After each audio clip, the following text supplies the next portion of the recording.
तो फिर विद्यार्थी सभी को जय श्री राधे कृष्ण। जैसे कि आप जानते हैं, मैं कंपार्टमेंट हाई स्कूल कंपार्टमेंट का जो पेपर है लगातार कंटिन्यू करा रहे हैं, जिसमें हमने प्रश्न नंबर 4 तक कर लिए हैं। जो प्रश्न नंबर 3 और 4 जो 6 नंबर के आते हैं, उसमें से प्रश्न नंबर 3 के दोनों पार्ट कर लिए हैं और प्रश्न नंबर 4 कर लिया है। उसका अथवा का एक प्रश्न रह गया उसको, और 5वां प्रश्न रह गया, यानी कुल 3 प्रश्न रह गए जो 6 नंबर के। आइए आज की वीडियो में वो फाइनल करते हैं, पेपर ही फाइनल हो जाएगा आज। तो क्वेश्चन मैं आपको पढ़ के सुना दे रहा हूँ, क्वेश्चन लिखना तो संभव नहीं है। कि भूमि से 60 मीटर की ऊंचाई पर एक पतंग उड़ रही है। भूमि से 60 मीटर की ऊंचाई पर एक पतंग उड़ रही है। पतंग में लगी डोरी को अस्थायी रूप से भूमि के साथ एक बिंदु पर बांध दिया जाता है। भूमि के साथ डोरी का जो झुकाव है वो 60 डिग्री है। ये मानकर कि डोरी में कोई ढील नहीं है, तो डोरी की लंबाई ज्ञात कीजिए। देखिए, एक कोई पतंग है और भूमि से वो 60 मीटर की ऊंचाई पर उड़ रही है। ये जमीन है और जमीन में एक कहीं खूंटा लगा हुआ, और ये आपकी एक पतंग है एक प्रकार से।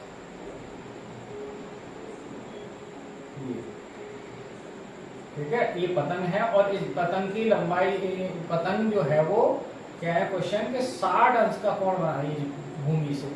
तो वो कह रहा है और 60 मीटर की ऊंचाई पर उड़ रही है, तो पतंग की डोरी की लंबाई बताई।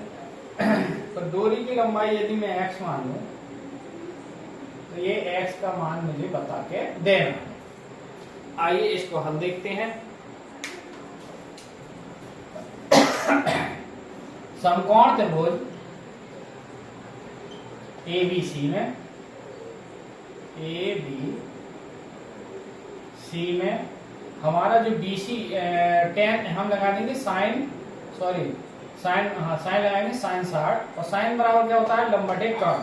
तो लंब हो जाएगा 60 और कर्ण हो जाएगा इसका x। अब साइन 60 की वैल्यू होती है √3/2, ये हो जाएगा 60/x। अब ये क्रॉस मल्टीप्लाई करेंगे, देखिए तो क्रॉस मल्टीप्लाई करेंगे तो x जाएगा √3 के गुणा में, और 2 और 60 के गुणा में आएंगे आपके 2।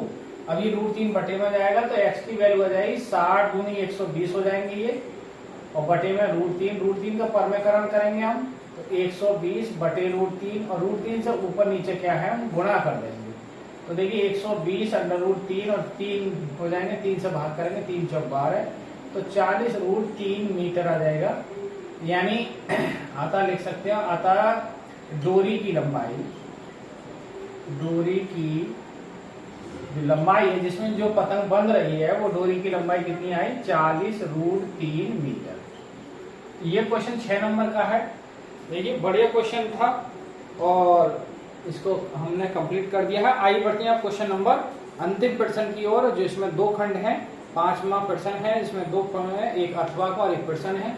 दोनों ही क्वेश्चन हम कंप्लीट कराते हैं। देखिए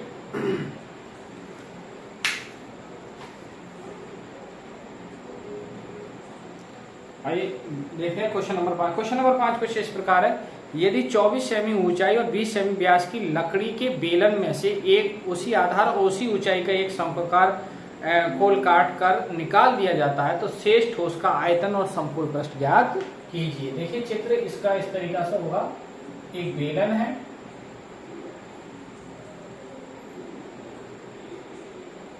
और इस बेलन में इन्होंने एक क्या किया, शंक्वाकार छेद किया है इस तरीका से।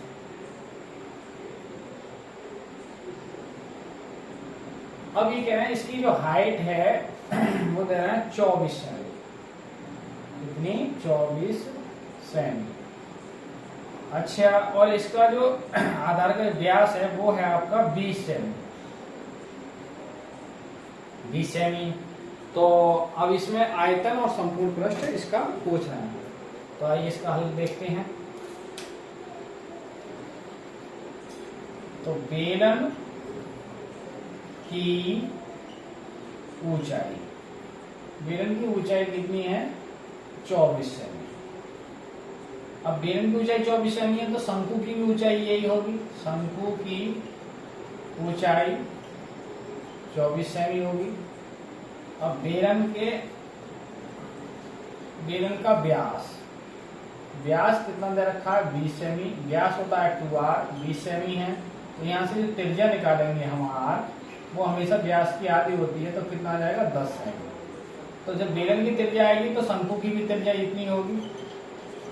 शंकु की त्रिज्या r बराबर 10 सेमी।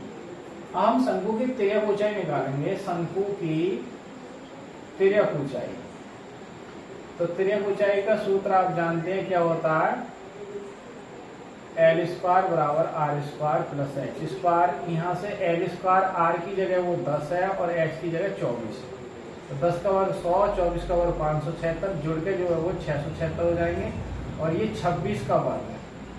तो यहाँ से जो तिर्यक ऊंचाई आएगी वो 26 सेमी है। आप लिखेंगे जब तक ये काट के इस तरीका से ये निकाल दिया जाता है तो शेष ठोस का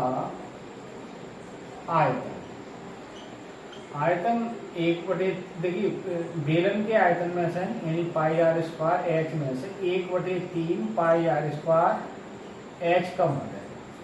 अब इसका एलसीएम डाल दें, या पाई आर स्क्वायर एच कॉमन कर लोगे आप, तो क्या हो जाएगा इसका 1 - 1/3।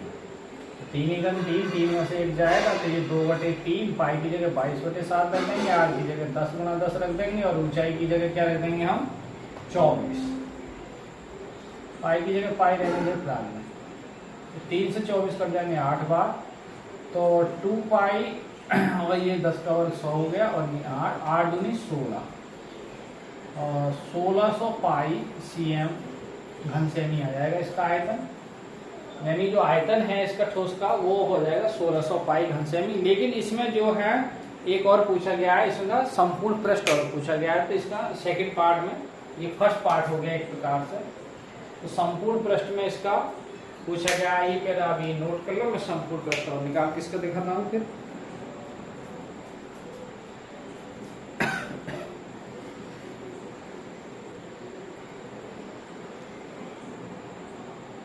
देखिए ठोस का संपूर्ण पृष्ठ और पूछ रहा है इसी का, तो आप लेंगे ठोस का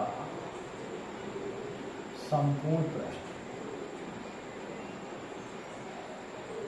संपूर्ण पृष्ठ में ऊपर का एरिया पाई आर स्क्वायर आएगा, फिर उसका पाई आर एल जाएगा, फिर 2 पाई आर एच आएगा। तो यहाँ से संपूर्ण पृष्ठ को एरिया कह दो आप। देखिए pi r square, pi r common कर लूंगा तो यहाँ आर बचेगा, यहाँ से एल बचेगा, और यहाँ पाई और आर गया तो 2h बचेगा। अब पाई की जगह फिलहाल में पाई रहने दो आप, आर की जगह 10 है, एल आर की जगह 10, एल की जगह 26 आया, और 2h की जगह 24, तो ये 10 पाई हो गया, ये 10 पाई और 26 जुड़ के ये 36 हो जाएगा, और 24 दूनी ये 48 हो जाएगा। ये जोड़ेंगे तो 10 पाई, और देखिए 8 और 6 14, 4 3 7 और 1 8, कुल मिलाकर 840 पाई आएगा। फिर 840 पाई की जगह आप 22/7 रखेंगे, तो 7 × 7, 7 दूनी 14, 120 गुणा 22 और 0, 12 दूनी 24, 12 दूनी 2640 cm स्क्वायर है। यानी जो वक्र पृष्ठ आएगा इसका संपूर्ण पृष्ठ वो 2640 वर्ग सेमी आएगा। तो इस प्रकार क्वेश्चन नंबर 5 कंप्लीट होगा। एक क्वेश्चन इसका शेष और बचता है अथवा वाला, आइए वो भी क्वेश्चन हम देखते हैं।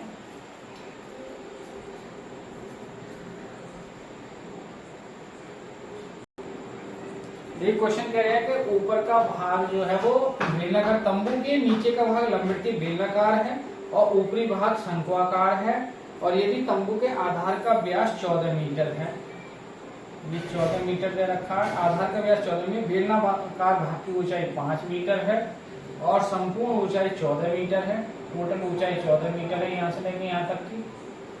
अब ये बताओ जब ये 5 है तो फिर ये ऊंचाई कितनी रह जाएगी, 9 मीटर हो जाएगी, यानी संपूर्ण ऊंचाई 9 मीटर रह जाएगी। तो तंबू का आयतन ज्ञात कीजिए। बड़े क्वेश्चन है, आइए इसको हम देखते हैं। तो यहां से पहले लिखेंगे हम शंकु की ऊंचाई।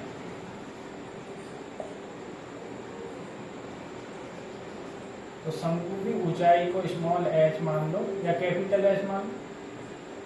कैपिटल H मानेंगे तो टोटल ऊंचाई में से उसकी बेलन की ऊंचाई घटा दो, तो कितनी आ जाएगी, 9 मीटर।